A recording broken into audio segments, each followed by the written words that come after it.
Bwana Yesu asifiwe sana. Basi vitu unavyohitaji mwana wa Mungu ili uweze kupiga hatua katika maisha yako ya kiroho na kimwili, kuna baadhi ya vitu ambavyo vipo hapa ambavyo tutakwenda kujifunza katika jioni ya leo, na tutaongozwa na neno la Mungu kutoka katika kitabu cha Zaburi 32 mstari wa 8. Ukifungua Biblia yako nasema kwamba Zaburi 32 mstari wa 8 nasema, nitakufundisha na kukuonyesha njia utakayoiendea, nitakushauri jicho langu likikutazama. Kwa hiyo Mungu ndiye atufundishaye na Mungu ndiye anayetuonyesha njia ambayo sisi kama wanawake tunapaswa kuiendea. Na ukiendelea mbele anasema kwamba jicho langu likikutazama. Bwana Yesu asifiwe sana. Kwa hiyo neno la Mungu ni kiongozi kwetu, na neno la Mungu ndio ambalo linatushauri, na neno la Mungu ndio linalotufundisha namna gani ambavyo tunatakiwa kuenenda kama wana wa Mungu. Bwana Yesu asifiwe sana.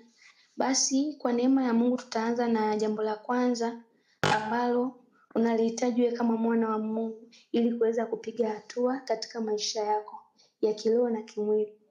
Jambo la kwanza ambalo wewe kama mwana wa Mungu unalihitaji ili uweze kupiga hatua katika maisha yako ni kujijaza na neno la Mungu ndani yako. Bwana Yesu asifiwe sana. Bwana Yesu asifiwe. Amen. Ukisoma neno la Mungu kutoka katika kile kitabu cha Wakolosai 3:16, Wakolosai 3:16.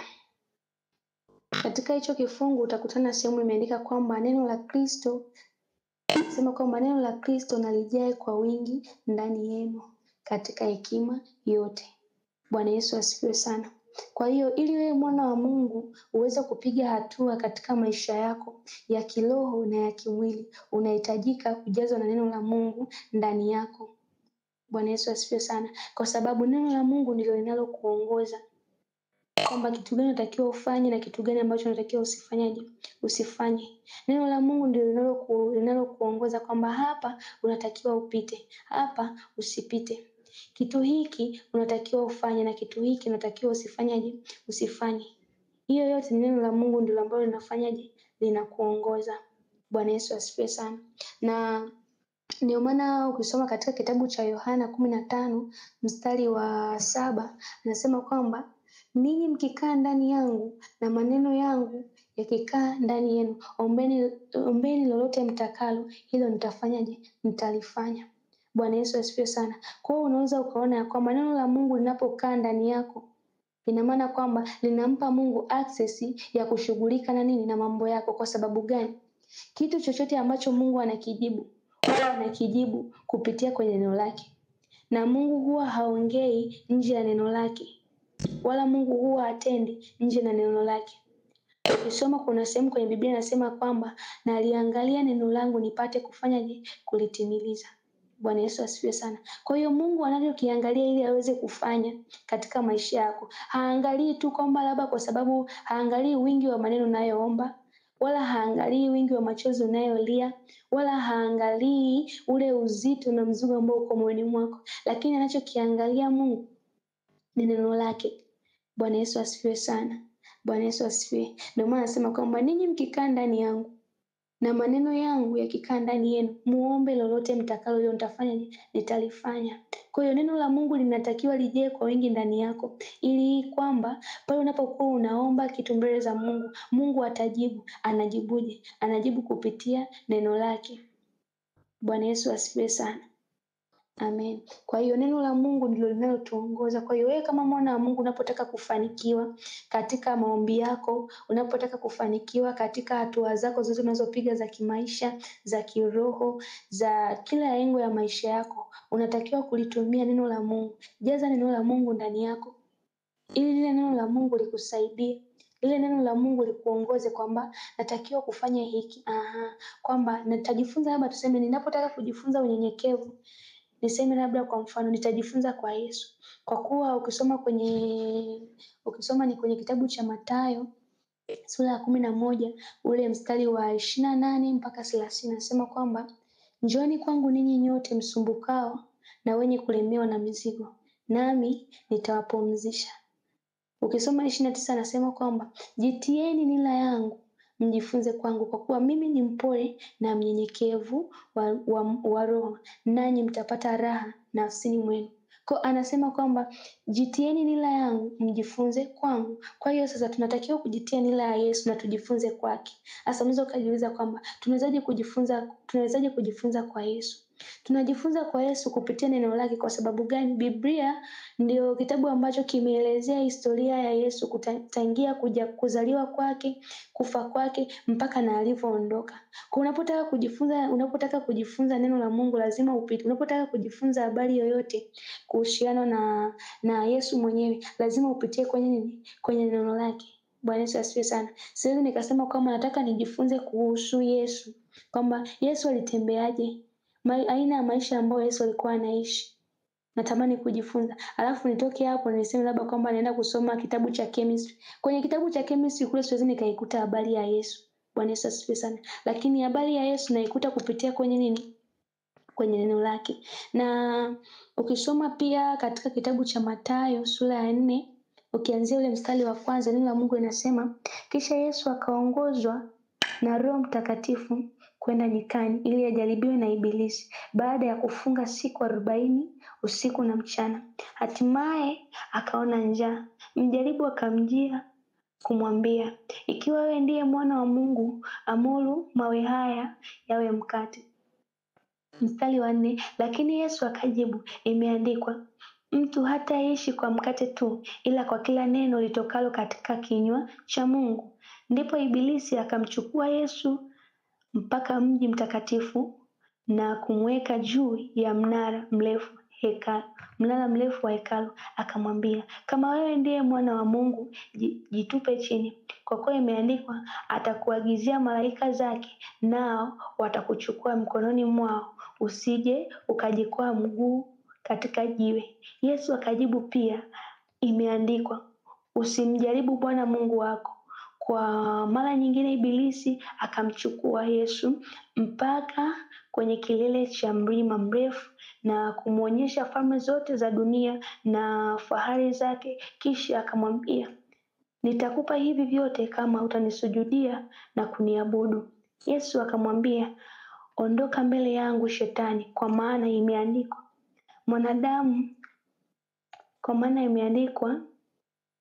mwabudu Bwana Mungu wako na umtumikie yeye peke yake. Ndipo Ibilisi akamwacha, nao malaika wakaja na kumhudumia. Bwana Yesu asifiwe sana. Kwa hiyo unaona kabisa kwamba ni Ibilisi, ni Roho Mtakatifu mwenyewe alimpandisha Yesu nyikani ili afanyaje? Ajaribiwe. Na unaona katika majaribu yote matatu ambayo Shetani alikuwa akiachilia kwa Yesu, Yesu kila sehemu alipokuwa akimjibu Shetani kutokana na vile alivyosema, Yesu alikuwa akisema imefanyaje? Imeandikwa. Imeandikwa, imeandikwa. Na mtu anaposema kwamba imeandikwa, ina maana kwamba kuna sehemu fulani amenukuu hicho kitu anachokitamka kwa huo wakati. Ndio maana anasema kwamba imeandikwa. Kwa kuna sehemu hicho kitu kimefanyaje? Kimeandikwa. Kwa ina maana kwamba kile kitabu cha sheria Yesu mwenyewe pia alifanyaje? Alikisoma. Sasa ndio tujiulize mimi na wewe kama wana wa Mungu ya kwamba kama Yesu tu mwenyewe alikuwa akisoma maandishi na taarifa mbalimbali ambazo zilikuwa zimeandikwa na watu waliopita, watumishi wa Mungu. Sasa sisi ni wakina nani ambao sisi ni wanadamu, hatusomi neno la Mungu, lakini yeye ambaye aliyekuwa ni Mungu alilisoma neno. Bwana Yesu asifiwe sana. Kwa hiyo kitu kimoja hapo ambacho Yesu alikuwa akitaka kutuonyesha hapa ni kwamba umuhimu wa kusoma neno. Kwamba neno linakusaidia hata katika majaribu unayokuwa unapita. Unaweza kuwa unapita katika hali ambayo ni ngumu. Unaweza kuwa unapita katika hali ambayo ukitazama kibinadamu unaona kabisa kwamba hapa kuvuka ni vigumu. Lakini kupitia neno la Mungu likakusaidia kukupa nguvu tena. Kwa sababu ukisoma kwenye kitabu cha Zaburi anasema kwamba upitapo katika maji mengi nitakuwa pamoja nawe. Bwana Yesu asifiwe sana. Kwa ukishakutana tu na hilo neno, kama uko katika situation ambayo ni ngumu sana na unaona kwamba hapa peke yangu siwezi, ukishapita tu katika lile neno pale, ukasoma kwamba amesema upitapo katika maji mengi nitakuwa pamoja na wewe. Kwa hiyo unapata tena nguvu ya kuendelea licha ya hali ngumu ambayo umekuwa nayo. Kwa nini? kwa ule wakati. Bwana Yesu asifiwe sana. Kwa hiyo unapotaka kuinuka wewe kama mwana wa Mungu, ili uweze kupiga hatua katika maisha yako, litumie neno la Mungu likuongoze. Neno la Mungu ndio liongoze maisha yako. Neno la Mungu ndio liongoze maombi yako. Neno la Mungu ndio liongoze kuingia na kutoka kwako. Neno la Mungu ndio liongoze aina ya watu ambao unatakiwa kuassociate nao. Usimchague tu kila mtu kwa sababu tu kama ni mtu ambaye labda nimekutanishwa naye au nimekutana naye. Hapana. Chagua watu kutokana na nini? Na neno la Mungu ndio likuongoze sifa za aina ya watu ambao unatakiwa kufanya, unatakiwa kuambatana nao katika safari yako ya nini? Ya maisha na kwenye kulitimiza kusudi la Mungu. Bwana Yesu asifiwe sana. Pointi ya pili ni kwamba ili uweze kupiga hatua wewe kama mwana wa Mungu katika maisha yako ya kiroho na kimwili, unatakiwa kujitengenezea kuwa na maisha ya maombi. Unatakiwa kutengeneza maisha ya maombi. Bwana Yesu asifiwe sana. Wewe kama mwana wa Mungu inakupasa kuomba. Ukisoma neno la Mungu katika kitabu cha Luka sura 22 mstari wa 40 nasema, alipofika mahali pale aliwaambia, ombeni kwamba msiingie majaribuni. Bwana Yesu asifiwe sana. Kwa hiyo Yesu mwenyewe alikuwa akiwahamasisha wanafunzi wake kwamba wanatakiwa kufanyaje? Wanatakiwa kuomba, kwa sababu alijua umuhimu uliopo katika maombi. Kwa sababu gani? Kama Yesu alikuwa ni Mungu 100% na 100% alikuwa ni mwanadamu, kwa hiyo alikuwa anaishi katika mwili kama sisi. Na ndio maana ukiangalia hata katika neno lake, kuna pale ukiwa unaona kabisa kwamba Yesu anaacha wanafunzi wake, anakwenda faragani, anafanyaje? Anaomba.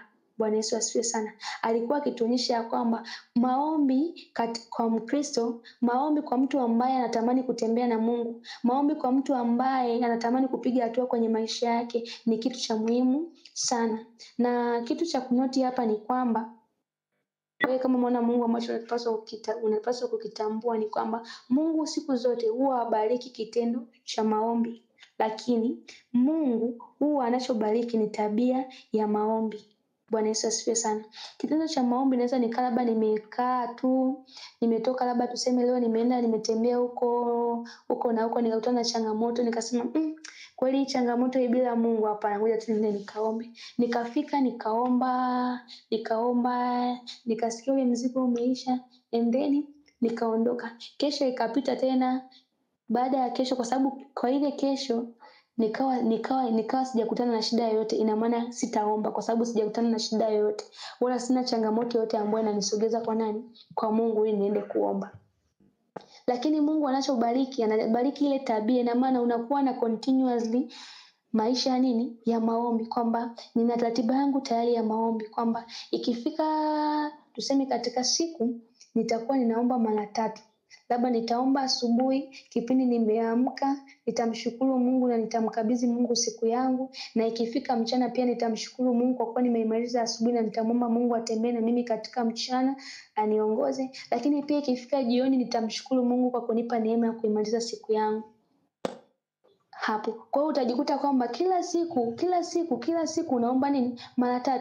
Au mwingine akasema kwamba mimi nitakuwa ninaomba asubuhi na nini? Asubuhi na jioni. Lakini sasa hiyo asubuhi na jioni sio unaomba leo unaomba asubuhi, kesho unaomba jioni, kesho kutwa hauombi kabisa, ikifika mtondogoo umeshasahau, mpaka ije wiki inaisha. Ina maana kwamba ule uwepo wa Mungu ndani na ule msukumo wa kuomba, ule uzito na ile kiu ya Mungu imeshakata. Kwa Mungu yeye anachokitaka kwetu sisi ni kuwa na nini? Kuwa na ile continuously maisha ya nini? Maisha ya maombi. Bwana Yesu asifiwe sana. Tusiombe kwa kudeshi. Yaani ni sawa na wale ambao kwenye upande wa masuala ya shule tunasema kwamba ni madoja. Yaani kuna watu tunadoja hadi kwa Mungu kwenye maombi. Unakuta mtu leo anaomba kwa sababu amekutana na changamoto. Ikishafika kesho anaomba tena. Kesho kutwa ikishafika haombi. Kesho kutwa tena mtondogo wake ukishafika tena haombi.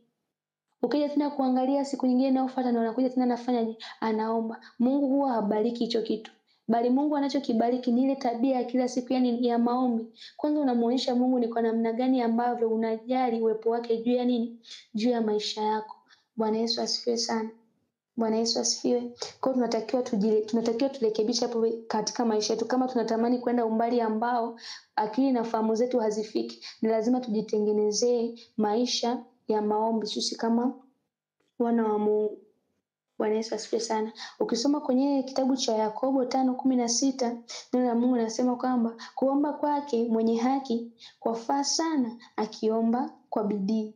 Bwana Yesu asifiwe sana. Hasa kuomba kwa bidii sio ile tu unaomba leo unaomba kesho unaacha, leo unaomba kesho unaacha. Kwa sababu tunapozungumzia bidii, unafanya zaidi ya wanavyofanya watu wengine kwa kawaida.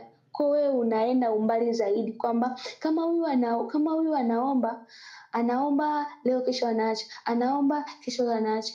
Unasema kama mimi najitengenezea mazingira yangu ya nini, ya maombi, najitengenezea tabia yangu ya maombi, kwamba kila ikifika muda fulani mimi nitakuwa ninaomba, hata kama nitakuwa nimebanika, labda nina vitu vingi vimenibana in extent ambapo hapa nikiangalia kabisa hapa kuomba sitaweza. Hata ukikaa pale ambapo unaweza ukawa hata umekaa na watu, unaweza ukawa huko unatembea, unaweza ukawa hata huko unasoma, lakini roho yako iko inafanyaje?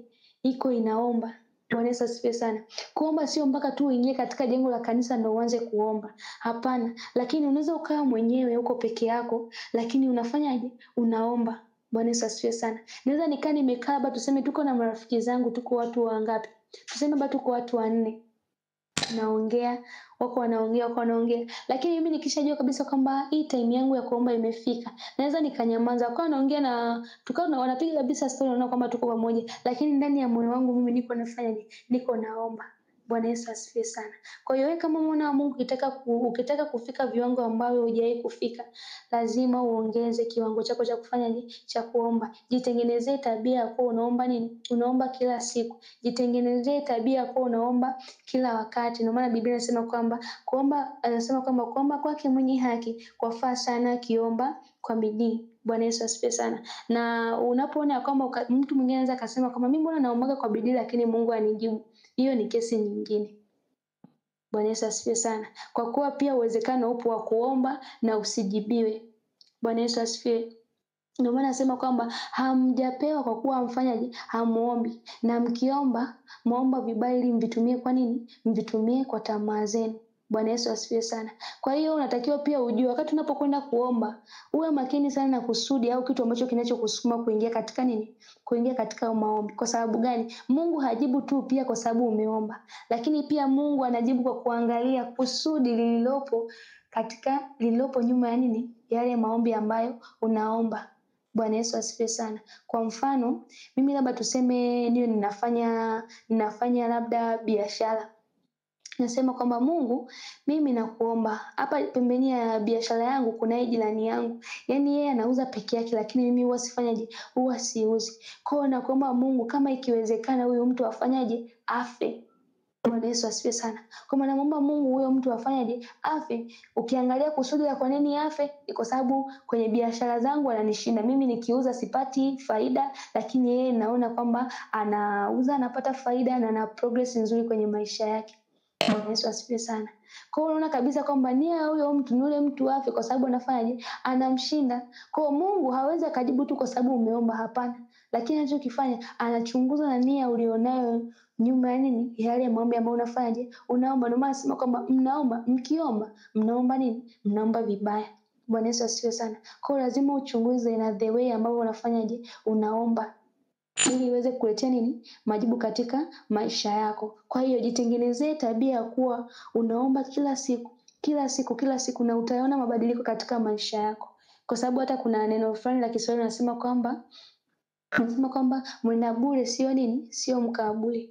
Kwa wewe ukishatengeneza maisha ya maombi, ujue kabisa kwamba hautafanana hata siku moja na yule mtu ambaye yeye anaomba kwa kujisikia kwamba leo nimejisikia sasa niombe, ngoja sasa niende nikaombe.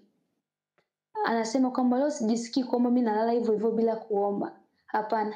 Lakini unapokuwa na maisha ya maombi kila siku maisha ya maombi inakutengenezea mazingira ya kuwa karibu na Mungu. Inakutengenezea mazingira ya kupendwa na Mungu, kwa sababu ukisoma neno la Mungu kwenye kitabu kile cha Zaburi, anasema kwamba ninawapenda wale wanipendao na wale wazishikao sheria zangu watafanyaje? Wataniona. Kwa hiyo Mungu anawapenda wale wanaofanyaje? Wanaompenda. Kwa hiyo the way unavyoongeza kiwango chako cha kuomba, the way unavyoongeza namna yako ya kuwa karibu na Mungu, na ndivyo unavyozidi kuuita uwepo wa Mungu katika maisha yako, na ndivyo unavyozidi kumkaribisha Mungu kushughulika sana na nini? Na mambo yako.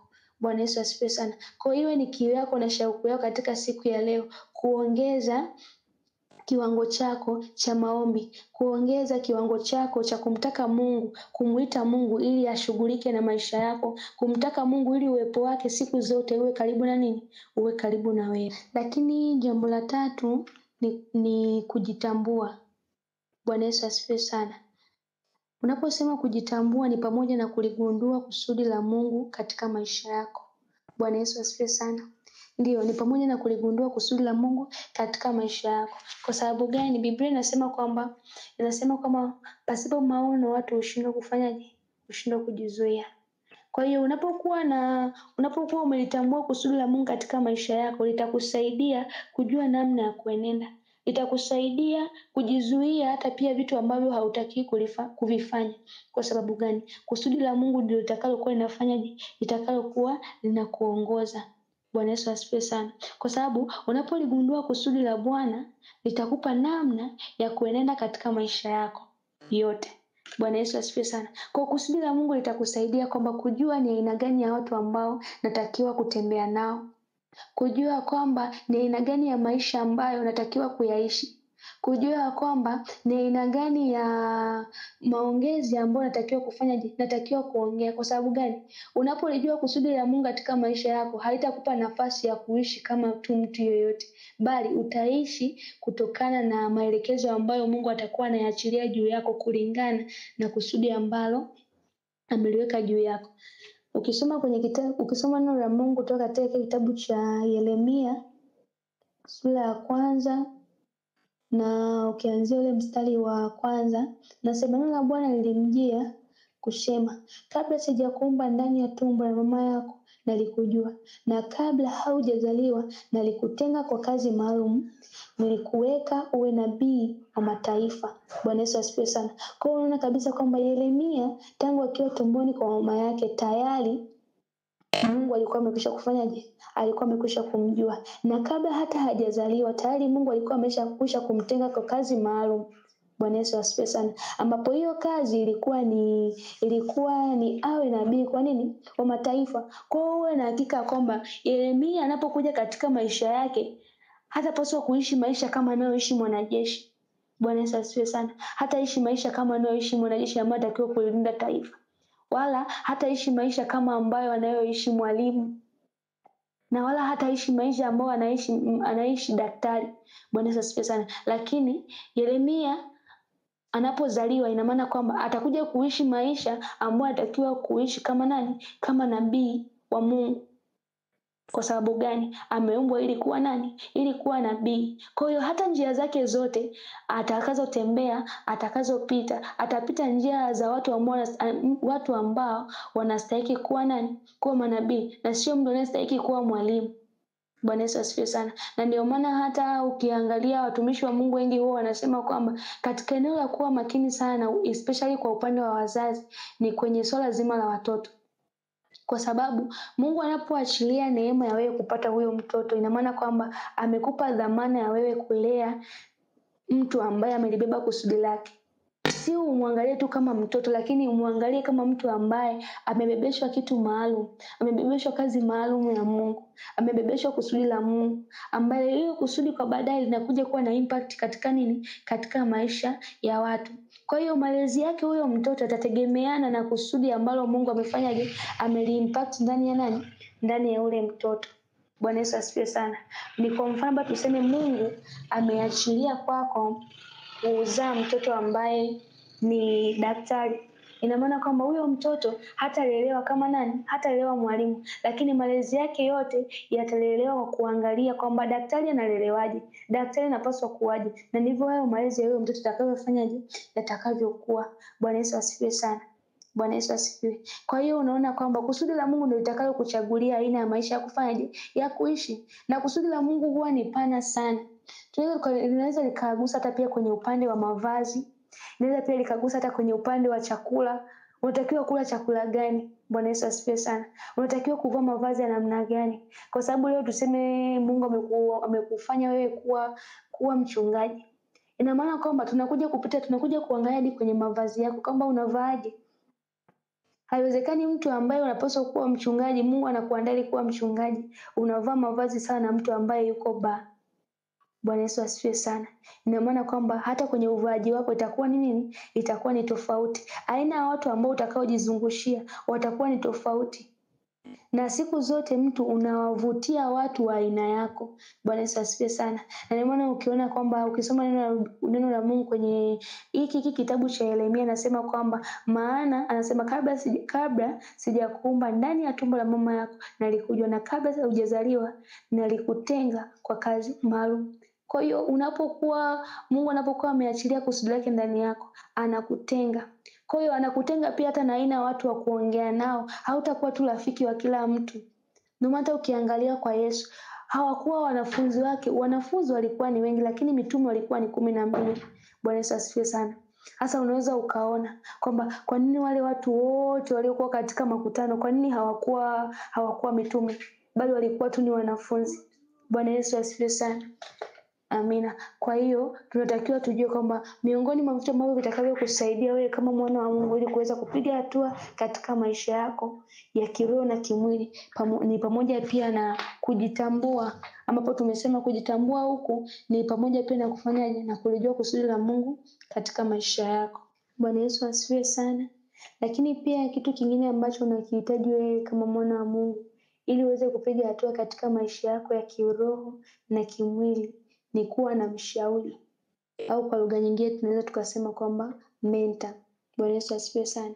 Sasa mshauri ni nani? Mshauri ni mtu ambaye anakushirikisha ufahamu alionao juu ya jambo fulani, uzoefu wake na hekima anayotembea nayo katika kazi ya maisha yake. Bwana Yesu asifiwe sana. Kwa mshauri ni mtu ambaye anakushirikisha ufahamu ulionao juu ya jambo fulani. Anakushirikisha ufahamu yeye alionao juu ya jambo fulani, uzoefu wake katika hilo jambo na hekima ambayo yeye huitumia kutembea katika maisha yake. Bwana Yesu asifiwe sana. Wewe kama mwana wa Mungu unamhitaji mtu ambaye atakayesimama mbele yako ili awe anakuelekeza. Bwana Yesu asifiwe sana. Na unaweza ukasema kama unampataje huyo mshauri? Mshauri unampata kwa kuingia kwanza magotini, kwa sababu hautamfuata tu mtu kwa sababu unaona kwamba huyu mtu ana hekima, au kumfuata mtu kwa sababu labda kwamba huyu mtu huwa anashauri watu wengi. Hapana, lakini utakwenda kwa Mungu kwanza kumuuliza Mungu kwamba Mungu, ni mtu gani ambaye anapaswa kunishauri? Ni mtu gani ambaye anapaswa kunielekeza? Bwana Yesu asifiwe sana. Kwa sababu Mungu anaposema kama nitakufundisha na kukuonyesha njia utakayoiendea, nitakushauri jicho langu likikutazama, huwa pia anatumia watu. Bwana Yesu asifiwe sana. Anatumia watu. Hekima ambayo unaitafuta leo ambayo ipo kwa Mungu, ameiachilia kwa nini? Ameiachilia kwa watu. Bwana Yesu asifiwe sana. Yes. Kwa hiyo unatakiwa kuwa na watu ambao wamekutangulia mbele. Na mtu huyo sio Mungu, yani mtu ambaye labda tuseme kuwa mentor wako sio mpaka awe mzee, au labda tuseme awe ni mbaba tayari ambaye unasema kwamba huyu ni mkubwa tayari ameshaishi sana, amekula chumvi nyingi. Hapana, anaweza kama mtu pia hata ni mdogo, anaweza kama ni rafiki yako, anaweza kama ni mzazi wako, anaweza kama ni mtu ambaye mko kwenye same rika moja, lakini anayo hekima ambayo Mungu ameimpact ndani yake. Na ndio maana ukiangalia vizuri kwenye hiki kitabu cha Yeremia 1:6 anasema kwamba Yeremia akasema kwamba nami nikasema Bwana Mwenyezi, sijui kusema, kwani mimi ni mtoto mdogo tu. Lakini Bwana akaniambia, usiseme mimi ni mtoto mdogo tu.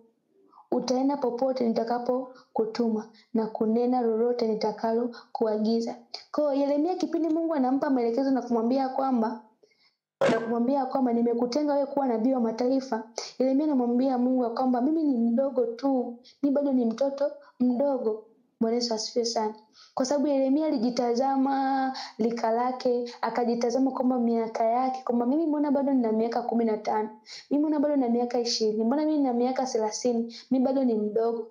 Nikiangalia pembeni yangu bado kuna wazee ambao wana miaka 60, wana miaka 50, ina maana wameshapitia mambo mengi.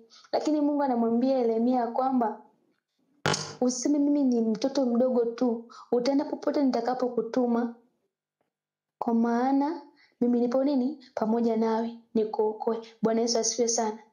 Bwana Yesu asifiwe sana. Kwa hiyo unaona kwamba Yeremia anapatiwa kazi kubwa angali akiwa bado nini? Ni mtoto mdogo. Kwa hiyo mentor anaweza akawa hata ni mtu ambaye mko naye same league. Mentor anaweza akawa ni mtu ambaye hata pia unamshinda umri. Bwana Yesu asifiwe sana. Unaweza kuwa unamshinda elimu, lakini pia kama ni mentor. Kwa sababu gani? Inategemeana sasa na hekima ambayo Mungu ameiachilia ndani ya yule mtu ambaye anakuongoza. Bwana Yesu asifiwe sana. Na maana ukisoma kwenye hiyo Yeremia 1:8 anasema kwamba usiwaogope. Anasema kwa maana niko pamoja nawe, nikuokoe, asema Bwana.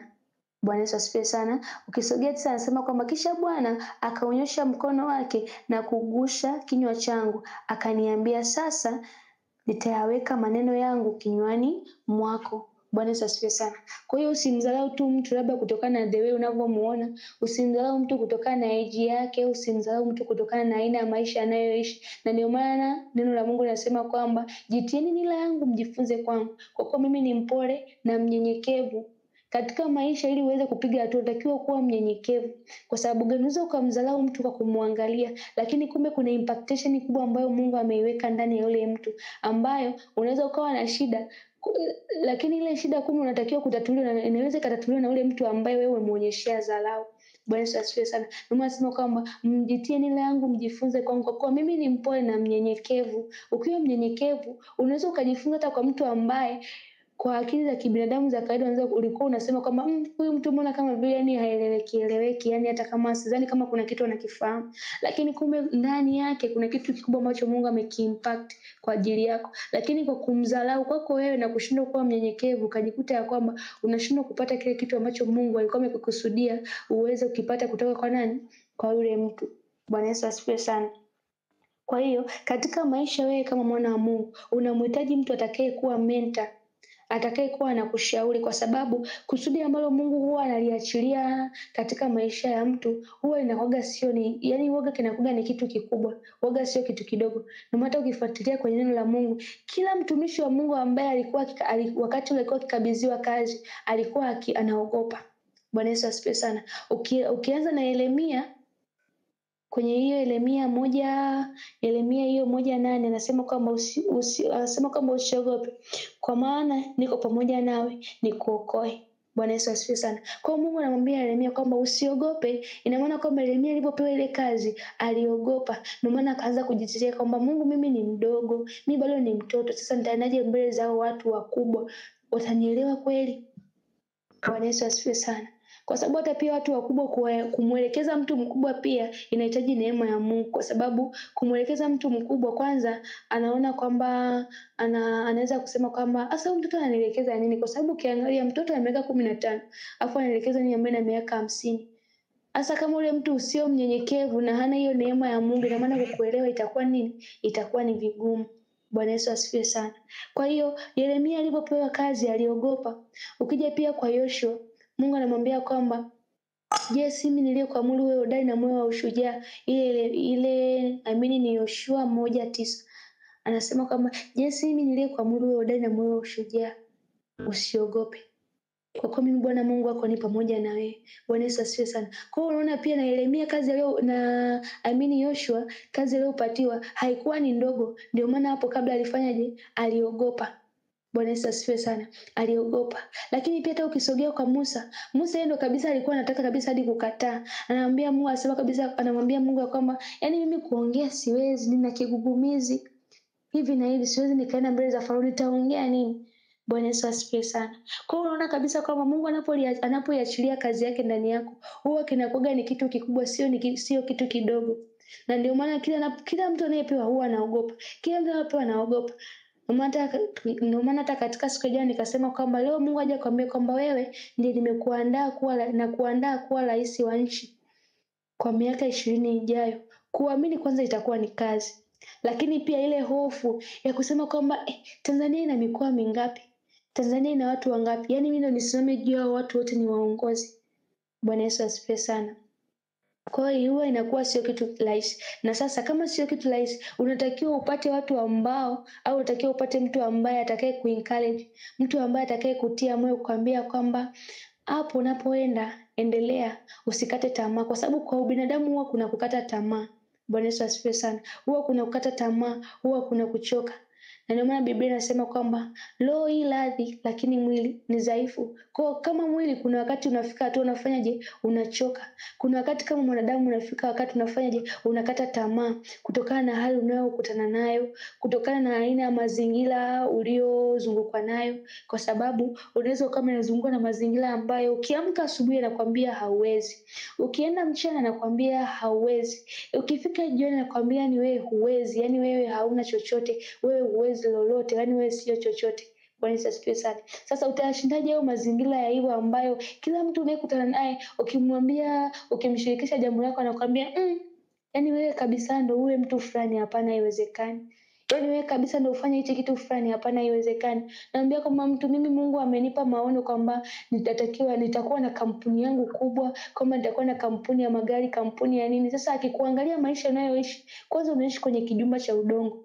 Sasa nasema kama hivi huyu mtu naye maisha na hichi kitu anachoniambia mbona kama vile haviendani. Kwa hiyo uwe na hakika kwamba huyo mtu kama hana neema ya Mungu ndani yake, kila siku atakuwa na kukatisha nini? Atakuwa na kukatisha tamaa. Kwa katika saiko yako ya maisha unahitaji kuwa na mentor au mtu ambaye atakayekuwa na kuencourage wakati ambao mazingira yanakwambia hauwezi, yeye anakwambia kama unafanyaje, unaweza. Wakati ambapo unaona kabisa kukata tamaa, yeye anakwambia kwamba endelea. Mbona hata kuna mtu fulani aliwahi kukutana na hali fulani lakini alishinda.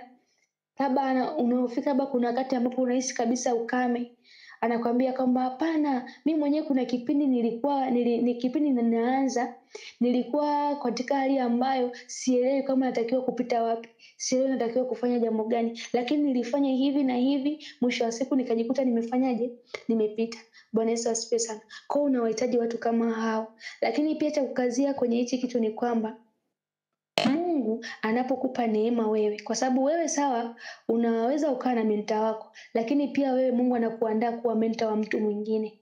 Bwana Yesu asifiwe sana. Kwa hiyo wewe Mungu anapokupa neema ya kusimama kuwa mentor wa mtu, kuwa makini sana na uzidi sana kumwomba Mungu akusaidie na utengeneze mahusiano yako mazuri na Mungu, kwa sababu leo kesho mtu anapokufuata akasema kwamba mimi natamani wewe uwe mentor wangu, please ninaomba uwe mentor wangu, ukawa mentor wake, na baada ya kuwa mentor wake akikuletea jambo lake yeye ili umsaidie, umshauri, kwa sababu Mungu amekuamini, maana amekukabidhi huyo mtu, wewe ukawa unamshauri tu kama mtu wa kawaida, unamshauri tu kama ushauri wa kawaida, wewe na hakika ya kwamba unaweza ukaja ukampoteza huyo mtu. Bwana Yesu asifiwe sana. Kwa kama ni mentor, Mungu amekupa nafasi na amekupa neema kwa mentor, hakikisha ya kwamba usimshauri mtu kabla hujaomba. Mshauri mtu kwa maombi kwanza.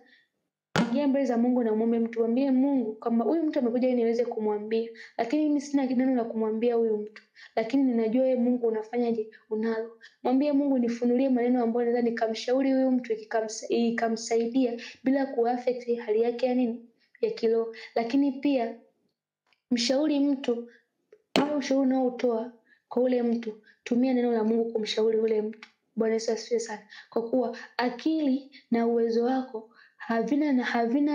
havina uwezo wa kubadilisha maisha ule mtu, lakini neno la Mungu pekee ndio linalo uwezo wa kufanya wa kubadilisha maisha ule mtu. Kwa hiyo mshauri mtu kupitia neno la Mungu ili usimpoteze. Kumbuka unapompoteza ule mtu utakuwa na hatia, kwa sababu ile ni hatima ya mtu. Na kama ni hatima ya mtu, unapomshauri mtu vibaya na ukamshauri tu kwa mawazo yako na akili zako, wewe na hakika kwamba utampoteza. Na unapompoteza, either unaweza ukamchelewesha katika hatima yake ambayo Mungu amemkusudia, au ukampoteza kabisa akatoka kwenye line ambayo Mungu alikuwa anatakiwa afanyaje, aliyokuwa amempangia huyo mtu afanyaje, aweze kuwa. Kwa hiyo unapokuwa unamshauri mtu, kuwa makini sana ili usije ukajaribu kusudi la Mungu na hatima ya yule mtu ambao Mungu ameimpact ndani yake. Bwana Yesu asifiwe sana. Lakini pia jambo lingine, ili uweze kupiga hatua katika maisha yako kama mwana wa Mungu, kiroho na kimwili, unapaswa kujikubali. Bwana Yesu asifiwe sana. Jambo lingine pia ni kujikubali. Amina. Kwa kuwa unatakiwa kujikubali ya kuwa hivyo ulivyo, Mungu ameimpact kitu chake ndani yako. Bwana Yesu asifiwe sana. Kwa sababu kila mmoja ambaye Mungu alimuumba kwa kusudi maalum. Bwana Yesu asifiwe sana. Na ndio maana katika maisha siku zote huwa tunaruhusiwa kujifunza kwa wengine, lakini huruhusiwi kukopi maisha ya mtu. Bwana Yesu asifiwe sana. Huruhusiwi kukopi maisha ya mtu, lakini unatakiwa kujifunza kupitia nini? Kupitia mtu. Unaruhusiwa tu kujifunza na sio na sio kukopi. Kwa sababu gani? Kila mmoja Mungu kitu alichomwekea ndani yake amekidesign kwa utofauti. Amekidesign kwa namna yake. Kwa hiyo wewe kama mwana wa Mungu unapaswa kujikubali. Hata kama inaweza ikawa tuseme kwamba ni Tanzania, ukiangalia kwamba maybe tuseme kwa upande labda wa waimbaji. Tanzania ni kuna watu wanaimba na ni wengi sana. Lakini wewe leo unaweza ukawa ni shahidi ya kwamba katika wale watu wanaoimba, kila mmoja ukimsikiliza ana sauti yake, na kila mmoja ukisikiliza ana testi yake. Yaani kila mmoja ukimsikiliza sauti yake na ladha yake na ina uwepo wake, na anointing ya huyu hapa ni tofauti na anointing ya huyu hapa, na ni tofauti na anointing ya huyu hapa. Kwa sababu kama ingekuwa ni the same, ina maana tutolee mfano labda tuseme kwa waimbaji, maybe tuseme kuna Paul Clement, labda tuseme kuna John Kavishe, tuseme labda kuna Joel Lwaga. Ukimsikiza Joel Lwaga anavyoimba ni tofauti na Kavishe, na ni tofauti na nani? Ni tofauti na Paul Clement. Kwa sababu gani? Kila mmoja Mungu, sawa kitu anachokifanya, wote ni waimbaji, lakini kila mmoja kwenye uimbaji wake Mungu amemtofautishia ili kwamba watofautiane. Kwa sababu gani? Kama wangefanana ina maana kwamba tungekuwa tunamsikiliza mtu mmoja, lakini kitendo cha kuwasikiliza watu wawili tofauti na wote wanaimba sauti ya tatu, ina maana kwamba kuna kitu cha ziada ambacho Mungu alikiweka ndani ya mmoja ili kuwatofautisha. Kwa hiyo kama mwana wa Mungu unatakiwa ujikubali ya kwamba hivi nilivyo ninaweza. Ya kwamba hivi nilivyo Mungu aliniumba kwa namna ya tofauti, na aliniumba kwa jinsi ya thamani. Usijidhalau, unatakiwa ujikubali. Wakati wengine wanakuambia kwamba hauwezi, wewe sema naweza. Bwana Yesu asifiwe sana. Wakati mazingira yanakuambia kwamba hapa hauwezi ukavuka, wewe sema nitavuka. Na ndio maana kama ukitaka kufuatilia watu wengi wakubwa ambao wameendelea, ambao mpaka sasa hivi wamefika huko mbele, ambao sasa hivi wako mbali kimaisha, ni watu ambao waliamua kuyapinga mazingira. Bwana Yesu asifiwe sana. Waliamua kuyapinga mazingira kivipi? Hawakukubali kusikiza zile kauli ambazo mazingira yalikuwa yakiwaambia. Wakati ambapo mazingira yalikuwa yakiwaambia kwamba hauwezi, yeye alikuwa anasema kwamba naweza. Bwana Yesu asifiwe sana. Wakati ambapo mazingira yalikuwa yanamwambia kwamba wewe hauna thamani yoyote, yeye anasema kwamba mimi nina thamani. Wakati anaenda kwa watu wanamkataa, yeye anasema kwamba hata kama watu wamenikataa, lakini mimi nina imani ya kwamba Mungu hajanikataa. Bwana Yesu asifiwe sana. Hata kama katika maisha ya leo ya kawaida ikitokea kama mtu amekukataa, usijikatie tamaa. Bwana Yesu asifiwe sana. Ikitokea umeenda kufanya jobs application na ukashindwa, usijikatie tamaa. Kwa sababu gani? Mwanadamu akikukataa sio Mungu aliyekukataa. Kwa sababu mwanadamu, unaweza ukaenda kwa mwanadamu na asijue thamani yako, akakuzalau and then baadaye akajikuta baadaye amekukataa, sawa, amekudhalau, lakini baadaye akajikuta umekwisha kufanikiwa. Kwa sababu gani? Yeye alikuona una thamani. Alikuona ya kwamba wewe ni mtu wa kawaida. Alikuangalia tu kwa leo yako, kwa kuwa hakuiona kesho yako, kwa sababu pia hana uwezo wa kuichungulia kesho yako. Lakini Mungu yeye ana uwezo wa kuiona kesho yako. Anaijua kesho yako, na maana anasema kwamba ninayajua mawazo ninayokuwazia wewe ni mawazo ya amani, wala sio mabaya. Kwa kuwa anakuwazia. Kwa kama mtu anakuwazia, ina maana kwamba anafikiria juu ya kesho yako. Tayari anaifahamu kesho yako. Bwana Yesu asifiwe sana. Kwa hiyo hata kama watu wakikwambia kwamba wewe huwezi, Wewe sema naweza. Ndio maana tumetolea mfano kukataliwa. Mtu leo anakuambia kwamba wewe una thamani. Huyu mtu ni aje wanakukataa, wengine wanakutukana, wengine wanakudharau, lakini mwisho wa siku unakuja kushangaa tayari umekwisha kuinuka. Ni kwa sababu gani? Mungu hakukudharau kwa sababu anajua ukubwa wa kitu alichokiachilia juu ya maisha yako. Bwana Yesu asifiwe sana. Kwa hiyo na wewe kama mwana wa Mungu unatakiwa uishi katika kujikubali, usijikatae. Shida inakuja ya kwamba ikitokea watu wamekukataa na ikatokea na wewe umejikataa, hapo ndipo shida inapoanzia, kwa sababu hata kama leo Mungu akija kukwambia kitu chochote, utakuwa tayari kufanyaje? Kukitenda. Anasema kwamba ikiwa ukisoma kwenye Kumbukumbu ni 28:1, anasema kwamba ikiwa mtasikiza sauti yangu kwa bidii na kutunza kuyatenda yale yote niwaagizayo leo. Kwa hiyo kama utaisikiza sauti ya Mungu kwa bidii ukatunza kuyatenda, anasema kwamba utabarikiwa shambani, utabarikiwa mjini, utabarikiwa utokapo, utabarikiwa na uingiapo. Sasa ukishajikatia tamaa, hata kama Mungu akitaka kuongea na wewe, wakati anakuongelesha hautaweza kusikia. Kwa sababu gani? Tayari umeshasema kwamba hayawezekani. Tayari umeshasema kwamba katika hii hali mimi siwezi kufanyaje? Siwezi kuvuka. Tayari umeshasema ya kwamba mimi katika maisha, yani mimi ndio nimeshaumwaga tu kuwa hivi hivi. Na ukishasema kwamba mimi ni wa hivi hivi, ina maana kwamba kupiga hatua katika maisha yako, sahau. Bwana Yesu asifiwe sana. Kwa ili uweze kupiga hatua katika maisha yako, ili uweze kujitofautisha na watu wengine, lazima ujiambie kwamba mimi ninaweza. Lazima ujiambie kwamba mimi ninajikubali kwamba hata kama nikitembea watu wakasema kwamba huyu mtu hana kitu. Labda huyu mtu hana akili. Huyu mtu yuko hivi, huyu mtu ni maskini. Wewe unasema kwamba mimi ni tajiri. Unakiri ushindi. Na baada ya kukiri ushindi, unaichukua ile imani yako ambayo umekiri pale baada ya mtu kukwambia vile. And then unaipeleka katika nini? Unaipeleka katika matendo. Utaona tofauti sana katika maisha yako. Ukiangalia effect kubwa ya watu katika maisha yetu ya sasa, kwa nini hatuendelei? Mojawapo pia ni kwamba tumekwisha kujikatia tamaa. Bwana Yesu asifiwe sana. Tumekwisha kujikatia tamaa ya kwamba mimi siwezi. Yaani mimi ndio nimeshaumoga tu kuwa nini? Kuwa hivi hivi. Hapana, jikubali na ujiamini. Ukijua kwamba kuna impactation kubwa, kuna kitu kikubwa ambacho Mungu amefanyaje? Amekiweka ndani yangu. Na ujiambie tu mwenyewe kwamba hata siku moja sitaruhusu mazingira yaweze kuharibu au kunikatisha tamaa juu ya kile kitu ambacho Mungu amefanyaje? Amekiweka ndani yangu. Bwana Yesu asifiwe sana. Kwa hiyo unatakiwa ujiamini, na wakati huo ukijua kwamba unajiamini ukijua kwamba ndani yangu kuna uwezo ambao Mungu ameuachilia, na pia katika huo uwezo Mungu ameachilia pia na nini? Na neema, ambayo neema inanisaidia kufanya kile ambacho Mungu amekiweka ndani yangu. Bwana Yesu asifiwe sana. Labda kama unahisi ya kwamba mimi Mungu ameniweka maybe tuseme kuwa mfanyabiashara mkubwa. Hata kama kwa huu wakati unajiona huna, sema mimi kitu ninacho. Bwana Yesu asifiwe sana. Kwa sababu unapokiri ile kauli na unapokiri kile kitu na irudia kwa mara ile kauli ya kusema kwamba mimi Mungu ameniumba kuwa mtu fulani, mimi ni mtu mkubwa, mimi ni bosi. Tayari ile kauli kuna kitu inaanza kujenga ndani yako. Na ikishaanza kujenga kitu ndani yako, tayari hata maono yako yanaanza sasa kubadilika. Mungu anapotaka kuzungumza na wewe, atazungumza kutokana na kile ambacho kimejaa ndani yako. Bwana Yesu asifiwe sana. Na ndio maana kwa mfano hata uje tuseme hivi leo, labda maybe tuseme kwamba mimi nimesoma ualimu, alafu Mungu leo aje aniambie kwamba wewe nimekuandaa ili uwe daktari. Bwana Yesu asifiwe sana. Unaona kabisa kwamba kati yangu mimi na Mungu kutakuwa kuna lugha gongana hapo katikati. Kwa sababu gani? Mimi tayari akili yangu na mawazo yangu na kila kitu nimeshakiseti kwamba mimi ni nani? Mimi ni mwalimu na nimesoma ualimu. Hasa nakuja kujiuza, daktarini itakuwaje kwamba mpaka mimi niwe nani? Niwe daktari. Bwana Yesu asifiwe sana.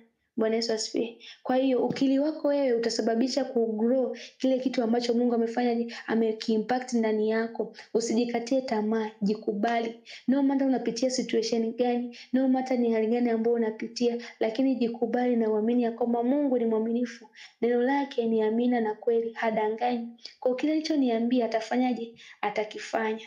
Bwana Yesu asifiwe sana. Kwa hiyo unatakiwa kama mwana wa Mungu ujikubali. Vipo vitu vingi sana ambavyo wewe kama mwana wa Mungu unavihitaji ili kupiga hatua katika maisha yako. Lakini kwa leo, hivyo hapo ambavyo Mungu ametujalia kuvifahamu kwa siku ya leo, vitusaidie na vizidi kutujenga zaidi. Lakini cha kikubwa na ambacho tunatapaswa kutembea nacho katika siku ya leo ni kwamba ujikubali. Unatakiwa ujitambue, upo hapo kwa ajili gani, uko hapo. Usiwepo tu kwa kuwa umeumbwa na uko duniani, hapana. Ndio maana nasema kwamba ukitaka kuishi kama wengine, ukitaka kuwa kama wengine na utaishi kama wengine, ndivyo utakavyokuwa kama nini? Kama wengine. Sasa ukitaka kujitofautisha kutoka kwenye kundi kubwa la watu, ni lazima uamue kufanya kitu ambacho ni tofauti na wale wote wanavyofanya. Bwana Yesu asifiwe sana. Bwana Yesu asifiwe sana. Kwa hiyo kwa mfano tuashumu labda kwamba ikishafika maximum mida ya saa 4 watu wengi wanalala. Bwana Yesu asifiwe sana. Kutokana na harakati za maisha, mchoko, watu wamechoka, wamemaliza kula, wanapumzika. Lakini ukasema kwamba mimi sasa si watu wa kawaida wanalala saa 4. Kwa mimi nitaexceed. Instead ya kulala saa 4, nitaanza kuwa nalala saa 6. Kwamba huu muda kuanzia saa 4 mpaka saa 6 ambao watu wanakuwa wamelala, mimi nitafanya kitu fulani ili kuongeza impact kwenye maisha yangu. Ili kuongeza ujuzi kwenye ile nafasi ambayo Mungu amenipa kuwepo. Utajikuta kwamba maisha yako yatakuwa tofauti na wale wengine. Lakini ukasema kwamba kama watu wote wanalala saa 4 na mimi nitakuwa nalala saa 4. Kwa hiyo na hakika kwamba hata maisha yako pia yatalingana na wale watu wanaolala saa 4 na kuamka saa 12 asubuhi. Bwana Yesu asifiwe sana. Bwana Yesu asifiwe. Kwa hiyo tumshukuru Mungu kwa ajili ya hiyo neema, na pia tuzidi kufanyia kazi kile ambacho Mungu anatupa kujifunza kila siku.